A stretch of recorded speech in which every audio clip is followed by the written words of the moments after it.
హైదరాబాద్లోని కోకాపేటలో అల్లు అర్జున్ కుటుంబం ప్రతిష్టాత్మకంగా నిర్మించిన అల్లు సినిమాస్ మల్టీప్లెక్స్ ప్రారంభోత్సవం నిన్న గురువారం అట్టహాసంగా జరిగిన సంగతి తెలిసిందే. అయితే ఈ ప్రారంభోత్సవం తాజాగా సోషల్ మీడియాలో తీవ్ర చర్చకు దారి తీసిందని చెప్పుకోవచ్చు. మల్టీప్లెక్స్ లాంచ్ లో భారతీయ సినిమా దిశానిర్దేశం చేసిన గొప్ప దర్శకుల గౌరవార్థం ఏర్పాటు చేసిన వాల్ ఆఫ్ ఫేమ్ ఇప్పుడు వివాదాలకు కేంద్ర బిందువుగా మారిందని చెప్పుకోవచ్చు.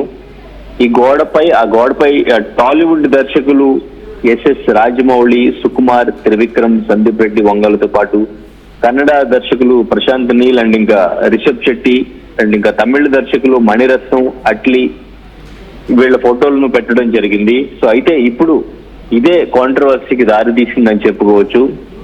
అక్కడ శంకర్, భారీ చిత్రాల సృష్టికర్త శంకర్ గాని, సెన్సేషనల్ డైరెక్టర్ పూరి జగన్నాథ్ గాని అండ్ ఇంకా భారతీయ సినిమా గమనాన్ని మార్చినటువంటి రామ్ గోపాల్ వర్మ ఫోటో కానీ ఎందుకు పెట్టలేదు అంటూ కూడా సోషల్ మీడియా మొత్తం కూడా డిస్కషన్ నడుస్తుంది. కేవలం కొన్ని కమర్షియల్ హిట్లు మాత్రమే ఇచ్చినటువంటి అట్లీ అప్పుడే లెజెండరీ జాబితాలో ఎలా చేరుస్తారంటూ కూడా అందరూ కూడా కామెంట్ చేస్తున్నారు. ఆయన కంటే గొప్ప అనుభవం ఉన్న దర్శకులని ఎందుకు వదిలేశారు? అట్లీ అంటే ప్రస్తుతానికి అల్లు అర్జున్ తో సినిమా చేస్తున్నారు కాబట్టి ఇప్పుడు అట్లీకి అక్కడ చోటు దక్కింది అని చెప్పేసి కూడా అందరూ విమర్శిస్తున్న పరిస్థితి. కొన్ని కమర్షియల్ మూవీస్ చేసినప్పటికీ అట్లీ ఫోటో ఎలా పెడతారు? ఈవెన్ శంకర్ దగ్గర డైరెక్టర్ శంకర్ ఎన్నో భారీ ప్రాజెక్ట్స్, ఎన్నో